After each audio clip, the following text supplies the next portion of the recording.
everyone. My name is James Nash, and I'm a writer and a poet.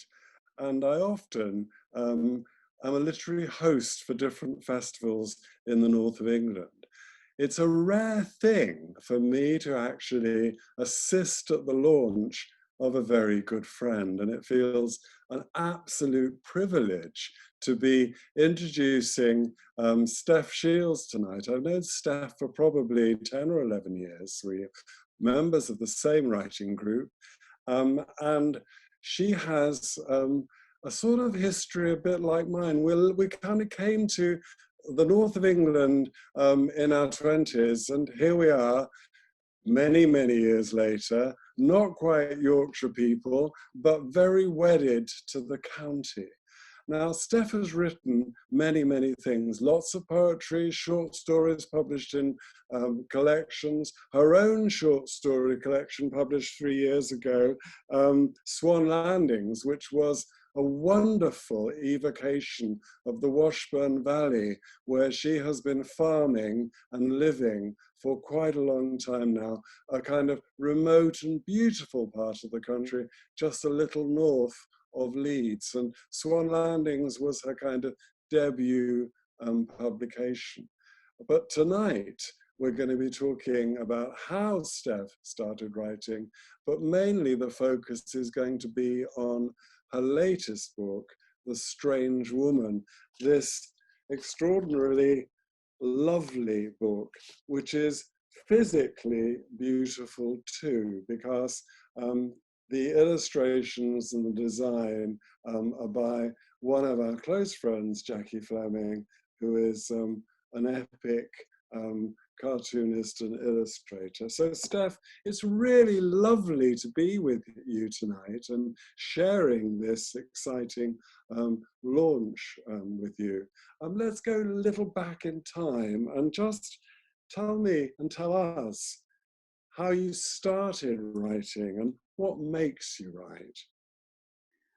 Well, first of all, good evening, James, and thank you so much. It's so delightful to see you, and under these very special circumstances, the launch. As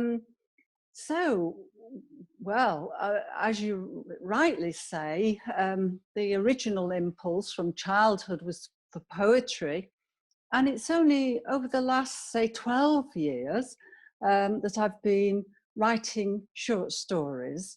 And I was one of these people who was so committed to short story writing, I thought I'd never, ever write a novel.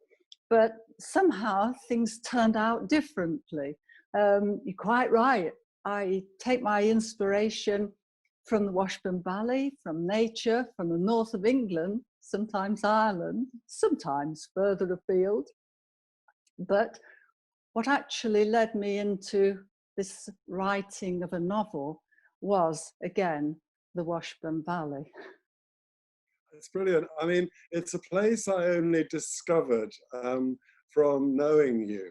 And it's sort of not far from Otley, it's not far from Leeds, it's not far from Harrogate, but it's very far, isn't it? It feels very remote. Your successful collection of short stories, which you read at various festivals and various occasions, and people loved it, is very much based in the Washburn Valley. What is it, do you think, about this beautiful and seemingly remote place that inspires you? Is it the people or is it the beautiful landscape? I think, James, it's a complex mix of things. It's certainly a beautiful landscape. It's certainly got a group of unique people, but it's more than that. It's a kind of haunting and haunted place in a way. It is a place where I very much feel the past is so close to the surface, and sometimes it's a wee bit hard to know where you are in time. The place is the same, and you do get this really strong sense of being in such a beautiful place, but but yourself inevitably being human, passing through. I've lived here for, about 28 years now. I've farmed here for just a little less, but certainly I've been in love with the place since I first arrived in Leeds 38 years ago. It was, to me, it was the most wonderful place, the Washburn Valley. And it's always been known as rather a secret. Although since lockdown, I have to confess, the secret is out. And also, your book is full of wonderful characters, who must have, I mean, I don't want to sort of put you in a difficult position, but presumably stories and people that you know who've passed through and are in that book, and I imagine are also in The Strange Woman, are they? Well, I must say, having lived here a long time now, I have got to know many of the characters. Of course, in both books, the characterization has to be fiction. But I will mention one of the things that's very much inspired me. And I was heavily involved in the Washburn Valley Oral History Project. And my friend Janet and myself, we went round, I think we did about 60 interviews of the indigenous people of the Washburn Valley. Some had actually left. But we met such characters, and my eye was the one behind the lens, which gave me lots of time to reflect and to listen. And some of the spirit of these characters inevitably has fed in to the characters in The Strange Woman. Brilliant. I mean, I was very fascinated by, when I first read this, which was probably about 18 months ago now, and I wondered where the central idea came from. And did you know it was going to become a novel, or was that a surprise? It was a huge surprise to be writing a novel. No, I didn't know it was going to be a novel. In fact, being a rather contrary person, if I'm honest, I started The Strange Woman in the middle, the beginning of the modern part. And stimulus for actually writing this, and this does appear in the book, but transferred to the characters. I was actually watching the flock on the fields on the south side. Our land goes down to Timble Beck. And I'm sitting on a stone seat, and I find someone's business card actually tucked into a hole in this stone seat. And I'm temporarily distracted by this, pull it out, and I find all sorts of information on it about a person, both their business self, but on the back, they say so-and-so was here. It was female, very sparky woman. And I thought, ooh, that's interesting. I tucked it in my green rubber sheep suit and thought, one day there's a short story in there.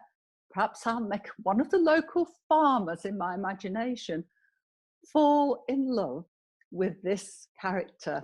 And that's actually how it started. It's a wonderful mix of contemporary story and historical. And I mean, it struck me when I read this that you must have had to do quite a lot of research, did you? A huge amount.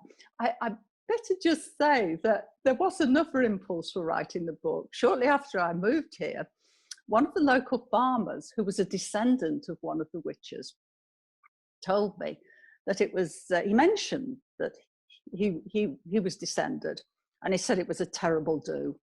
And they'd been badly treated, both at the time, appallingly treated, these local women, and by history, because twice they were proved innocent, and they're still known as witches. And I thought, well, that's a very, very fair comment. And it took my mind back, because my background originally was English literature and history. And I thought, well, 400 years ago, the treatment of women at the time and what was happening right across Europe, the femicide, yeah, they would be treated badly and they would be so vulnerable. And I troubled over these women. The amount of time in the past I've thought about them. And so to actually force myself into a position where I do the proper research, I do in-depth research about these women, find out what I could. And again, that had to be the backdrop to the book. I wanted, although the characters are fictional, the names are real, but of course the research tells us that we know very, very little about them. It's 400 years. When they were taken to York for the assizes, the only thing that would have been recorded was that the trial happened and the outcome did not reach the statute on both occasions. There wasn't enough evidence. And to me, that was absolutely fascinating. And it gave me fairly free rein, but of course there is a document all about the Timble Witches, and that's the Fairfax Demonologia. And Edward Fairfax wrote this, but then he was their accuser. And I think you really have to treat this document with a great deal of caution. Oh, but it's a fund of information. So what we have here is a collision between the past, the historical past, and your contemporary characters, and a kind of magic realism where things happen which aren't entirely explicable or explainable. Was that fun to do? It was huge fun. It was fantastic. It is absolutely magical realism, and one of the linking devices for the two parts is the fact that the Timble Witches, or the Gill women, as I call them, because I think it's unfair to call them witches, but they're still with us and they're still influencing things. And so I have a cast of 7, a 17th century 7, who are still here today and inhabiting the village and the valley and doing some interesting and influential things. I mean, I'm thinking, what I'm loving about this is, the themes that are clearly emerged as you're writing, the role of women, the blurring of lines between the supernatural and more rational worlds, the whole magical realism. Would you like to share a piece of the writing that probably shows some of that? Yes, I will. I'm going to, I think as an example of this, I will actually read something from very early in the historical part. Just to give a little background, when Fairfax wrote the Demonologia, he named 6 of the women, but there was one he refused to name. He called her the strange woman. This made me very suspicious. Why wouldn't he name her? He would have known her. Something was going on there. So, one had to think about this. And the role I gave her, we know nothing about her, but so I was able to give her a character and all manner of detail. And she, I decided, would be an hedge witch or herbalist. And of course, that was absolutely banned at the time under James I. And the medical establishment, all male, wanted rid of these women, whereas the previous queen, Elizabeth I, had very much encouraged and protected the herbalists who tended to the poor, and they looked after them. So Margaret, I call her Margaret Hall, the strange woman. And we first meet her. She's had a busy day. In one day, she manages to pick an awful lot of bilberries. She has a great belief in bilberries. She also, because she knows she's going to be taken before the Red Judge from Westminster at the York Assizes, she wants people to speak for her. So she lays in wait and seduces the vicar. Then she goes home, cooks the fruit into her pills and potions, and then goes out to cool off. It's an evening on Snowdon Car. So here we go. She saw him then, sitting high on Snowdon Crags, a well-dressed, handsome man in a long black cape. He hailed her as a friend, a familiar. He stood so tall. He moved towards her, slowly limping. A black leather boot on one foot. The second was a scaly claw, grey and dark pink, crow claw. It pleased me to watch you fly this day by Middleridge, Margaret. You have squared Smithson, but what of the others? Margaret was shocked. Her confidence and the colour in her cheeks drained. The others? Which others? Who are the others? Smithson told only of Fairfax. No, think you back. You said Fairfax. He did not say. Come, Margaret, do not think that Fairfax wants for friends or funds. Smithson may not speak against you now, but what of all the other folk in this valley who will, like the Robinsons of Swinstead Hall? Rich, persuasive folk. Mrs. Robinson has you marked as witch woman. You know that. She's seen your type before. She isn't happy. They all have you down as a consorter of cunning folk, a disciple of our devil. Asmodeus, we cannot, must not die. My friends, the women, are innocent. They're just women, no more, no less. And me, I'm guilty only of the lure of herbs and fruit, a low magic. It's only the alchemy of plants I practice. Really? You tell that to the justices at York Castle, my dear.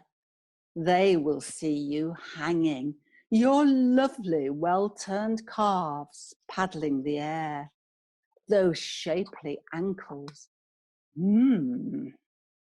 Mark me, there'll be no flying there. These local worthies will testify you have dabbled in the occult forces. They'll tell. Have they not benefited from your own hedge-witchery and more? This he delivered with a smug knowingness, the satisfaction of power. His smile was grim and dark, his eyes alight and flickered green. She thought she glimpsed the livid worms writhing within his skull. Margaret raised her hand to her throat. I want to live, Asmodeus. I do not want to die. Why? I love my life. I love this place, the plants, this heath, the moor, the valley and its streams and river. Do not let them place the strap about my throat and drop that trap. Don't let them take my breath. Breathing's what I do best. And what would you give to live, sweet Margaret? Tell me. Anything, I beg you.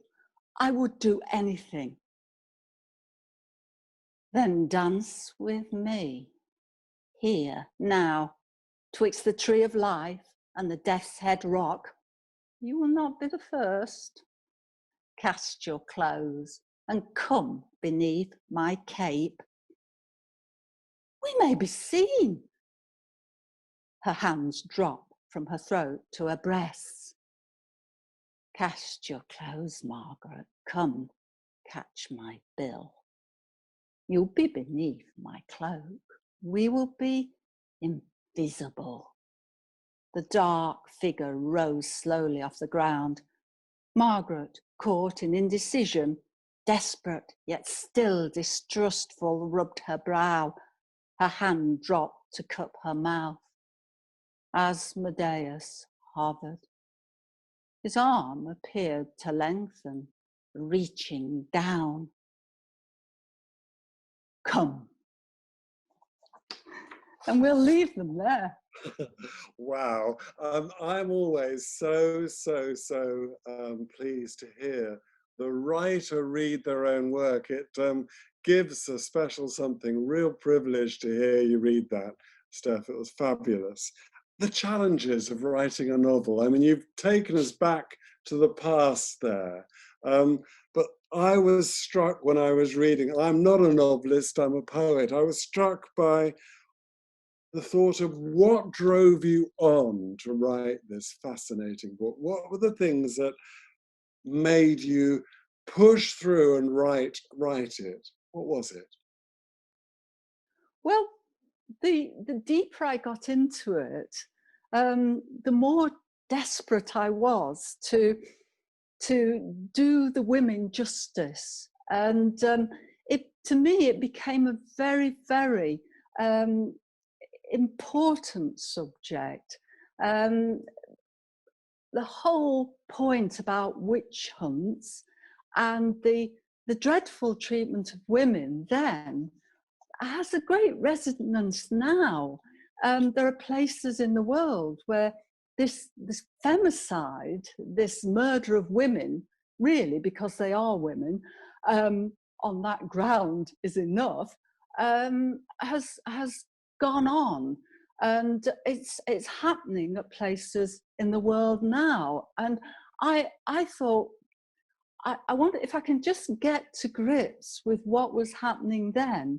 It may shed a much broader light. And of course, I started to write this and to do the historical research well before, must be something in the zeitgeist they call it, with Me Too and Time's Up, and some of the issues that are shown in this historic version, which I hasten to add, is very well researched, but ultimately fiction, would not seem out of place nowadays. And so, as well as being my main impulse, of course, in writing a short story or a novel, what you do with it is up to you. But there are certain things that I like as a writer, and I do like a cracking good story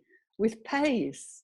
And that took me along, but also the underlying themes, the whole issue, feminist issues, but also I was very, very engrossed in the natural aspects too, the historical, plant lore, etc.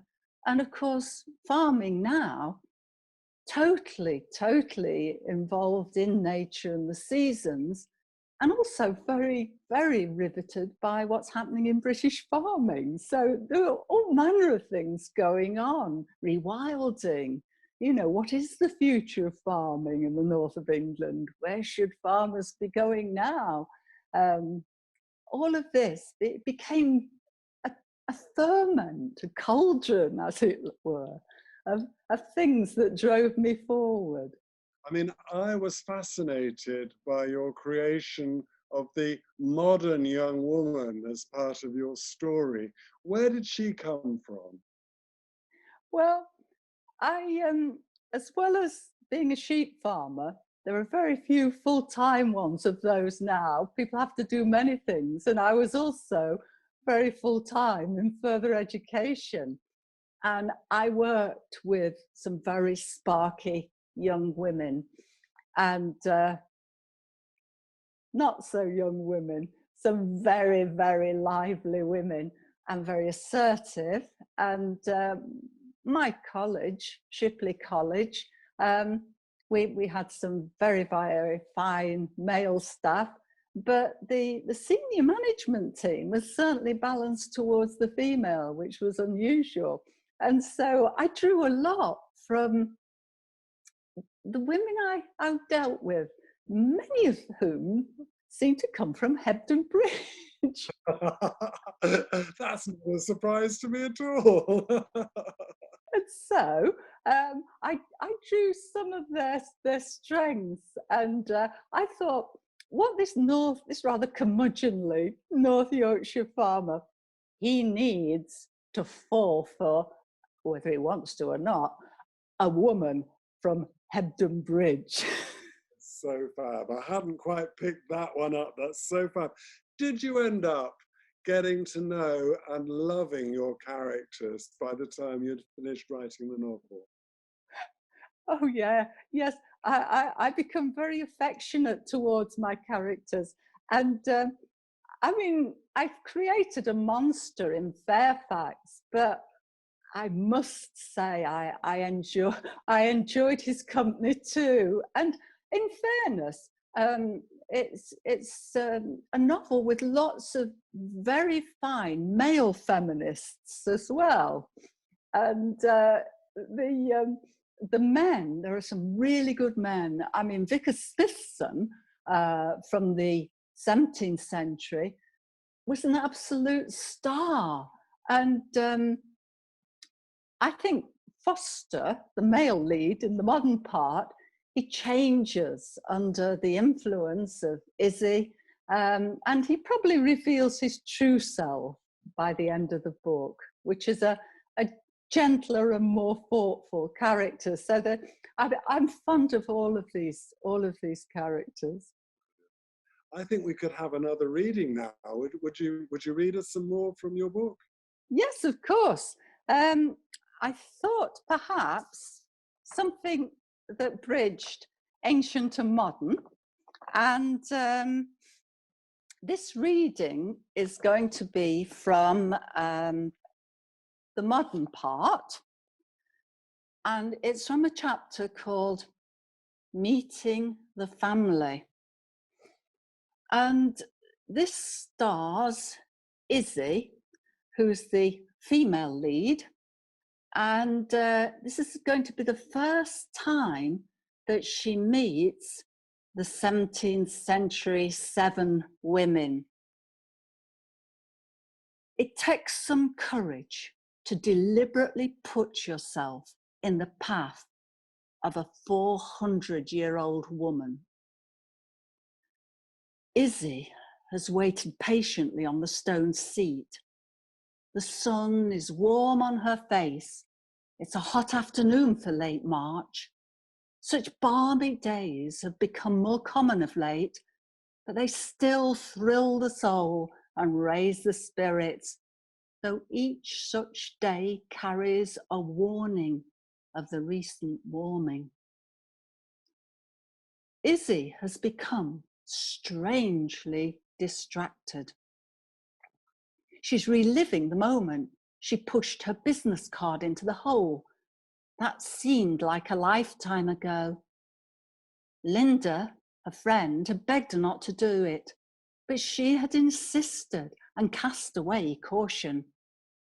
Now she has Foster, and their baby is on its way. She's settled into a beautifully refurbished farmhouse. She feels fortunate, and she suspects she owes so much to the strange woman she waits for. Izzy's fingers trace the hole in the stone slab she's sitting on. Then, something. The A string sounds sweetly, as if now played on an ancient instrument, a viol. Izzy raises her eyes, a shimmering on the gill's edge. A heat haze? In March? No. An instability in shape and form. A soft shifting, as if the fabric of the landscape is set loose from its moorings. Then a subtle rift in the trembling landscape from which something seeps. At first, it is like a mist creeping up off the beck itself. Izzy sees the mist twirl and twist over the wooden stile. It follows the diagonal path across the field. She's mesmerised. As it drifts towards her, about halfway up, Izzy begins to make out forms, human forms, the shape of women. They come into focus. Women of different ages, dressed from a different time. 6 of them there are. They fall into a single file, mysterious dancers, led by the stoutest, stiffest, most aged. They skim the surface of the meadow, just brushing the dry winter's end grass tufts. A weird procession they form. Izzy, be calm, don't fear. Izzy, we 6 draw near. Izzy, a surprisingly soft voice in her right ear. Izzy turns round sharply. There, leaning over the dry stone wall, is Margaret. I knew you would come. I summoned you. Wow. Fabulous, another fabulous reading. Thank you, Steph. It feels almost presumptuous to be asking you this next question, because you've just done something amazing, which is to finish and publish and have published a novel. But are you writing something at the moment? Are there things bubbling away in the cauldron? I do have some ideas. I also have unfinished business. About 3 years ago, I wrote a novella called This Patch of Blue. And it featured a hen party going off to Iceland, the north of Iceland. And I was very fond of this novella. And when I started to expand The Strange Woman, I thought, well, it's going to be more than a short story. It could be a novella. This was before it was a novel. Perhaps it would balance This Patch of Blue. So I need to return to that and just check that it really is a novella and not a novel, because 1 or 2 people who read it, you were kind enough to read it, James, did say that perhaps there was more there, and I might work on that. Either way, one day it will see the light of day. Fantastic.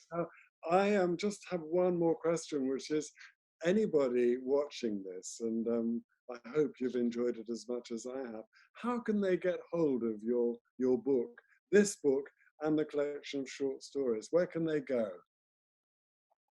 Right. Well, James very kindly has shown the strange, what's that visible? The Strange Woman. And this is Swan Landings, my short story collection. And again, Jackie Fleming was the person who did the marvelous images. So how to get hold of these? Certainly, we're in lockdown. Amazon. But you may wish to investigate the newly opened in the UK bookshop.org. And this is a way of supporting your local bookshop, and online deliveries are coming, and you can name the bookshop you wish to support. And we have some fine bookshops in our locality. Of course, you've got the Grove at Ilkley, or Bookshop on the Square in Otley, and Imagine in Harrogate. But wherever you are, your local bookshop can find this, and the ISBNs, for example, would be included at the end of this interview. But yeah, it's also, you can order it from places like Waterstones. Brilliant, thank you. Can I end by just saying thank you, Steph, for answering the questions so wonderfully well, for 2 spectacular readings, and also giving us, your audience, enough information to kind of whet our appetite to read the whole gorgeous and wonderful book. I think it's a triumph, and I think you should be congratulated on the effort and the creativity and the sheer brilliant writing of it. So thank you for allowing me to be part of the launch. Thank you so much. And James, can I say thank you for being such a kind interviewer.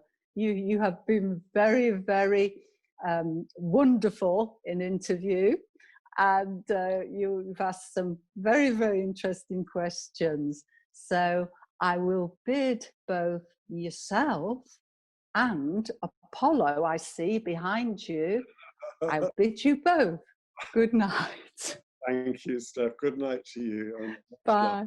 Bye-bye.